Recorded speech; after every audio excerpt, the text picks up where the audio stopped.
قومی اسمبلی کے مناظر اس وقت آپ دیکھ رہے ہیں، وزیر اعظم اظہار خیال کر رہے ہیں۔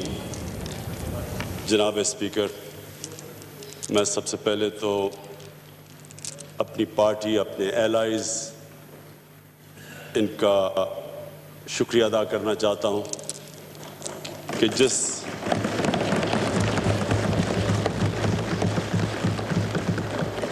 جذبے میں انہوں نے یہ بجٹ پاس کروایا۔ میں ایلائز کا بھی شکریہ ادا کرنا چاہتا ہوں کہ بڑی اسپیکولیشن تھی کہ کچھ بھی ہو سکتا ہے۔ بجٹ سے ایک رات پہلے کوئی ٹی وی اگر دیکھ رہا ہوتا تو سمجھتا کہ حکومت کی آخری دن ہے۔ لیکن میں اپنی خواتین کا خاص طور پہ شکریہ ادا کرنا چاہتا ہوں۔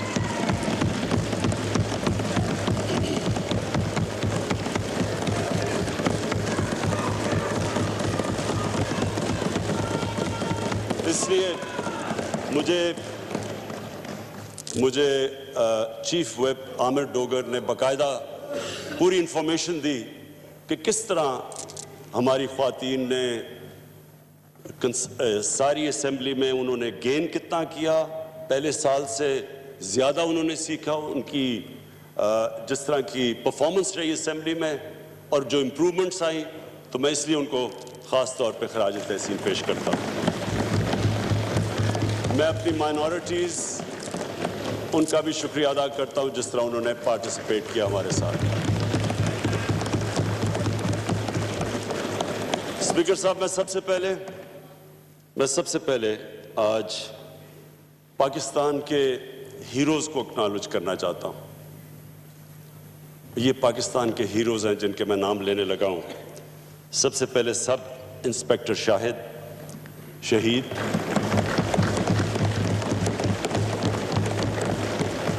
اور سٹاک ایکسچینج کے 3 سیکیورٹی گارڈز افتخار، خدا یار، حسن علی، اور مجھے افسوس سے کہنا پڑتا ہے کہ حسن علی، ان کی جو بہن کو پتہ چلا کہ وہ شہید ہو گئے تو ان کو بھی ہارٹ اٹیک ہوا اور وہ بھی اس دنیا سے نکل گئی۔ تو میں ان کو آج اس لیے خراج تحسین پیش کرتا ہوں کہ یہ بہت بڑا انہوں نے قربانیاں دے کے ہماری سیکیورٹی فورسز نے مقابلہ کر کے ایک بہت بڑا سانیہ جو کہ بڑی پلاننگ سے ہمارا ہمسایہ ملک ہندوستان پاکستان کو ڈی سٹیبلائز کرنے کے لیے انہوں نے بڑا پلان بنایا ہوا تھا۔ یہ بہت زیادہ اسلحہ لے کے آئے تھے۔ ان کا صرف ایک ایم تھا کہ سٹاک ایکسچینج کے اندر جا کے اور وہاں ان کو ہاسٹیج رکھتے، اور جو ایک دفعہ ممبئی میں بہت بڑی دہشت گردی ہوئی تھی، بالکل اسی طرح کا پلان تھا کہ سٹاک ایکسچینج میں بھی یہ وہی کرتے، اسی طرح بے قصور لوگوں کو قتل کرتے اور ایک ملک میں ایک فضا بناتے انسٹیبلٹی کی، انسرٹنٹی کی۔ یہ پلان ہمیں کبھی کوئی شک نہیں کہ یہ ہندوستان سے ہوا ہے۔ پچھلے 2 مہینے سے میری کیبنٹ جانتی ہے، میرے کیبنٹ منسٹرز کے، میں نے اپنی کیبنٹ منسٹرز کو بتایا ہوا ہے کہ ہماری جتنی بھی ایجنسیز ہیں ہائی الرٹ پہ تھیں۔ ہم نے کم از کم 4 بڑے جو اٹیمپٹس تھے دہشت گردی کے، ان کو ہم نے ہماری ایجنسیز، انٹیلیجنس ایجنسیز کی وجہ سے ہم نے پہلے ان کو پری ایمپٹ کر لیا، اور 2 اسلام آباد کے ارد گرد تھے۔ اس کی پوری ہماری تیاری تھی، اور یہ میں اللہ کا بھی شکر کرتا ہوں کیونکہ جتنی بھی آپ کی تیاری ہو، اس طرح کے کو پوری طرح آپ روک نہیں سکتے۔ ہم سب جانتے ہیں کہ دنیا کی سب سے طاقتور بھی فوج اور ایجنسیز اس طرح کے اٹیکس روک نہیں سکتی، لیکن یہ بہت بڑی ہماری جیت ہوئی ہمارے ملک کی، اور ان شہیدوں کے علاوہ جو ہماری انٹیلیجنس ایجنسیز ہیں آج، میں ان کو بھی آج خراج تحسین پیش کرنا چاہتا ہوں۔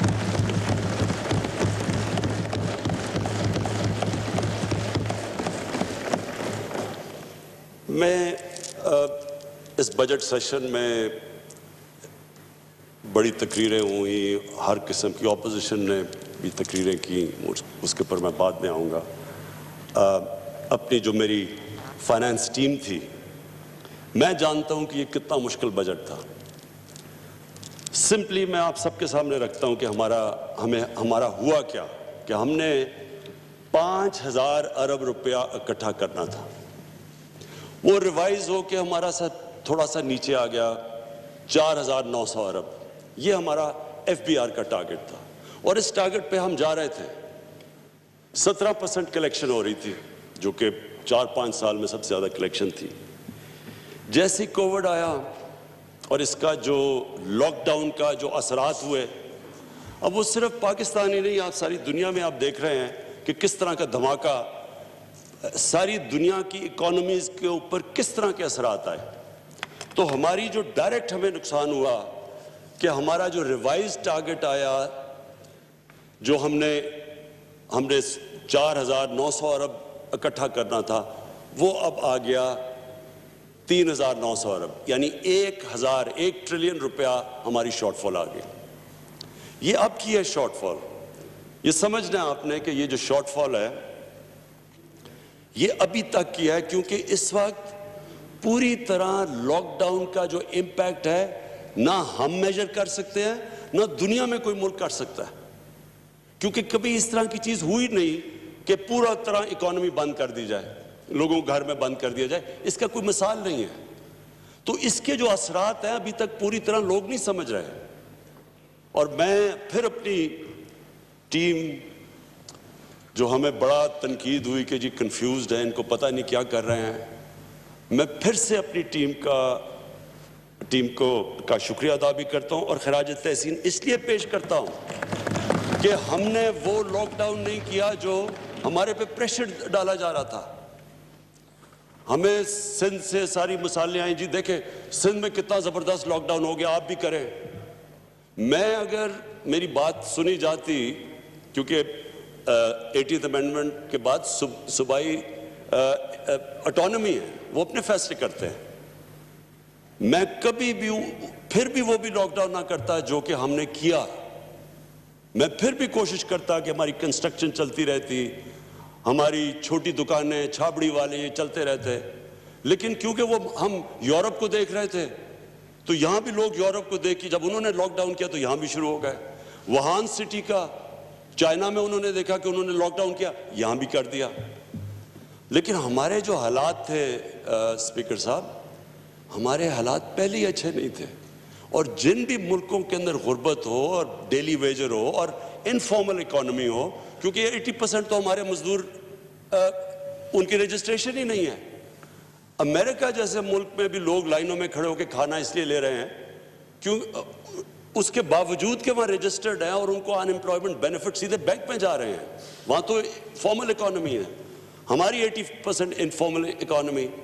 تو ہم کدھر سے ڈھونڈتے کہ یہ جو چھابڑی والے بیچارے، یہ جو سارے غریب لوگ ایک دم بے بس گھروں میں بند ہو گئے، جنہوں نے دہاڑی کما کے اپنے بچوں کا پیٹ پالنا تھا، وہ بیچارے گھر بیٹھ گئے۔ اور جب مجھے تنقید ہو رہی تھی کہ جی آپ بھی بند کریں، جس طرح یہ ہندوستان میں ہوا اور یہ جس طرح سندھ میں کیا گیا، تو اسپیکر صاحب لوگوں سے اگر پوچھیں ان دنوں کے اندر، یہ غریب بستیوں میں جب جاتے تھے، گاڑی جب جاتی تھی گاڑی کے اوپر حملہ ہو جاتا تھا، لوگ گاڑی کو اٹیک کر دیتے تھے، بھوکے لوگ تھے بیچارے۔ تو شکر ہے ہم نے یہ پریشر بھی برداشت کیا، فیصلہ بھی کیا کہ ہم نے کنسٹرکشن کھول لیے، اپنی جو ایس او پیز کے ساتھ ہم اکانومی کھولتے رہے، ہم سب سے پہلے تھے اس پہ۔ آہستہ آہستہ آج جو دنیا مان گئی ہے کہ صرف ایک ہی طریقہ ہے کووڈ کا مقابلہ کرنا، اور وہ ہے سمارٹ لاک ڈاؤن، آج دنیا یہ ایکسیپٹ کر بیٹھی ہے۔ اور میں پھر سے کہ ہم ماشاءاللہ ہم پہلے تھے، کنفیوژن ہمارے میں نہیں تھی، کنفیوژن انہوں میں تھی جنہوں نے کبھی پاکستان کے غریب علاقوں میں نہیں کوئی گیا۔ انہوں نے جو لوگ کہہ رہے تھے جی لاک ڈاؤن کرو، انہوں نے کبھی یہاں کچی بستیوں میں نہیں گئے، غریبوں کی بستیوں میں جا کے دیکھے تو صحیح 8 لوگ ایک کمرے میں ہیں، ان کو آپ لاک ڈاؤن کر دیں، جو بیچارے دیہڑی دار تھے وہ کدھر سے اپنے بچوں کا پیٹ پالتے۔ اور ہم بچے، ایک تو ہم نے جلدی کھولا، اور دوسرا میں آج ثانیہ نشتر اور ان کی ٹیم کو اس لیے خراج تحسین پیش کرتا ہوں کہ جس طرح انہوں نے اتنے تھوڑے وقت میں اتنا زیادہ پیسہ اور اتنی شفافیت سے ڈسٹریبیوٹ کیا، کوئی اس کی مثال نہ پاکستان میں ملتی ہے، نہ کسی بھی آپ دنیا کے ملک میں دیکھ لیں جدھر انفارمل اکانومی ہے، کوئی اس کی مثال نہیں ملتی، جس کی وجہ سے آج ہمارے اتنے برے حالات نہیں ہیں۔ لیکن اس کا یہ نہیں مطلب کہ آگے ہمارے برے حالات یہ جو لاک ڈاؤن ہے اس کی وجہ سے آئیں گے نہیں، کیونکہ سارا سروس سیکٹر متاثر ہے اس سے۔ مجھے اپنے جو ٹورزم کے اوپر ہمارا سارا علاقہ، ناردرن ایریاز، یہ سارا گلیات، یہ جتنے بھی علاقے گرمیوں میں ٹورزم پہ ریلائی کرتے تھے، وہاں سب ان کے آج برے حالات ہیں۔ ساری دنیا میں ٹورزم کے برے حالات ہیں، لیکن ہمارے یہ جو پہاڑی علاقے تھے وہاں تو صرف لوگ ڈیپینڈنٹ گرمیوں کی ٹورزم پہ کرتے تھے، تو یہ سارا علاقہ آج متاثر ہے۔ ہمارے پرائیویٹ سکولز، جو چھوٹے پرائیویٹ سکولز، یہ سارے متاثر ہیں۔ ان کے دیہاتوں کے اندر جو چھوٹے چھوٹے سکول ایک دم جب بند کر دیا آپ نے سب کچھ، وہ سارے ٹیچرز بیچارے بے روزگار ہیں، ان کی روزی نہیں ہے۔ یعنی میں جس بڑوں کی بات نہیں کر رہا، پیسے والے لوگوں کو یہ اتنا فرق نہیں پڑا۔ ہمارے جیسے لوگوں کو آپ گھر میں بند کر دیں، ہمارا کیا جاتا ہے؟ سرکاری نوکر جن کو تنخواہیں مل رہی ہیں ان کو کتنا نقصان ہوگا، لیکن جو محنت کش لوگ بیچارے جو اپنے بچوں کا پیٹ پالتے تھے، ابھی تو وہ ایک تو اس سے بچے ہیں، لیکن ابھی بھی وہ کہتے ہیں نا not out of the woods، ابھی بھی ہم پوری طرح اپنی پارٹی میں گورنمنٹ بیٹھ کے سوچ رہے ہیں مزید اب ان کی کیسے مدد کریں، کیونکہ 12,000 روپے وہ تو خرچ ہو گئے ہوں گے، تو اس کے لیے وہ بھی ابھی ہم پلان کریں۔ لیکن میں کہہ یہ رہا ہوں کہ جب آپ کے پاس وہ حالات ہوں کہ 1,000 ارب روپے کی شارٹ فال آ جائے، اور پھر ایک اکانومی کے بہت بڑا علاقہ جس میں ہر سیکٹر، ریسٹورنٹس ہیں، شادی گاہ ہیں، یہ سارا سروس سیکٹر متاثر، اسمال اینڈ میڈیم انڈسٹری جو بیک بون ہوتی ہے اکانومی کی، ساری دنیا کے اندر اسمال اور میڈیم انڈسٹریز سب سے بڑی افیکٹڈ ہے۔ جو چھوٹے چھوٹے کاروبار تھے اب ان کے پاس ان کی چیزیں نہیں بک رہی، ان کے کاروبار، یعنی ایک بہت بڑا اس وقت جھٹکا پڑا ہوا ہے ہمارے لوگوں کے اوپر، لوگ مشکل میں ہیں۔ ہم بچ ایسے اس طرح بھی گئے کہ ہم نے اپنے ایگریکلچر سیکٹر کو اس طرح نہیں کیا، اور ملکوں کے اندر تو مہنگائی، یہ کھانے پینے کی چیزیں بہت مہنگی ہو گئی ہیں، گورنمنٹ سبسیڈائز کر رہی ہے۔ کہنے کا مقصد یہ ہے میرا کہ ہمارے پاس اب ایک اور چیلنج ہے آگے۔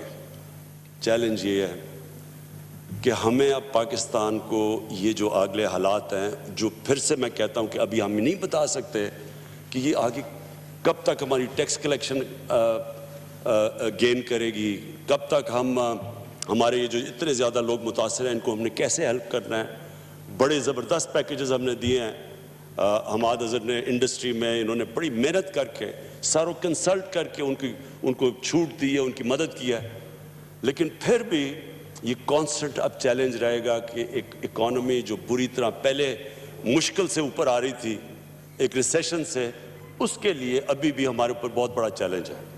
اس چیلنج کے اندر میں ایک چارلز ڈکنز کی سیئنگ ہے کہ it was the worst of times and it was the best of times۔ ایک طرح تو worst of times ہے، لیکن اگر ہم نے اس کو best of times بنانا ہے تو وہ جو ہم اب پلان کر رہے ہیں وہ ہمیں کرنا پڑے گا، اور وہ کیا ہے؟ وہ گورنمنٹ کے ادارے جو اس وقت وہ پیسہ جو ہمیں تعلیم اور صحت اور صاف پانی میں اور غریب کسانوں کے اوپر خرچ کرنا چاہیے، ہسپتالوں پہ، وہ پیسہ ایک بہت بڑا اس کا گورنمنٹ کارپوریشنز، یہ جو لاس میکنگ گورنمنٹ کارپوریشنز ہیں، ان میں جا رہا ہے، جس میں پاور سیکٹر ایک سب سے بڑا اس ملک کے اوپر عذاب بنا ہوا ہے۔